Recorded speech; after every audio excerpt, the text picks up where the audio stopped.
રહ્યા છીએ બરફનો ગોળો ખાવા. અમે જઈ રહ્યા છીએ ડીસાનો બરફનો ગોળો ખાવા. તો જો તમારે બરફનો ગોળો ખાવો હોય તો તમે ડીસા પહોંચી જજો. ડીસાની એક એવી જ ફેમસ જગ્યા છે જ્યાં બરફ ગોળો તો શું તમને બરફ ગોળાની હરેક વેરાયટીઓ મળી જશે. તો ચાલો અમે તમને લઈ જઈએ.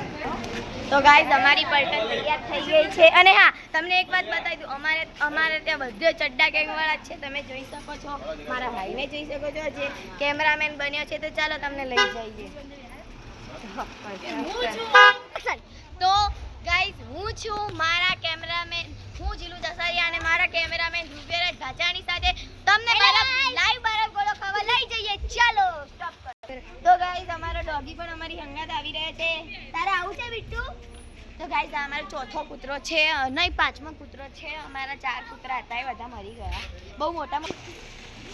તો ગાઈઝ અમારે આજે અમારી 2 ગાડીઓ લઈ જવાની છે. એક છે અલ્ટ્રોઝ અને એક છે સેન્ટ્રો.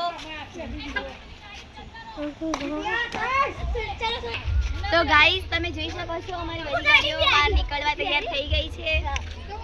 અને હા, જો તમે હજી સુધી અમારી ચેનલને લાઈક, શેર અને સબસ્ક્રાઇબ નથી કર્યું તો જરૂરથી કરી દેજો. અને હા, જો અમારા છે ને 5 મિલિયન સબસ્ક્રાઇબર્સ પૂરા થઈ ગયા ને તો અમે છે ને એક ખતરનાક હોરર મુવમેન્ટ વાળું વિડીયો બનાવવાના છીએ. અમારે છે ને એક ગાડી તો નીકળી ગઈ છે ને અમારે આના ગાડીની પાછળ જ છે, તમે દેખી શકો છો. તો ગાઈઝ અમારી ગાડી એકદમ પેકો પેક છે. બચ્ચા પાર્ટી બધી અમારી ગાડીમાં જ ભરી છે. તમે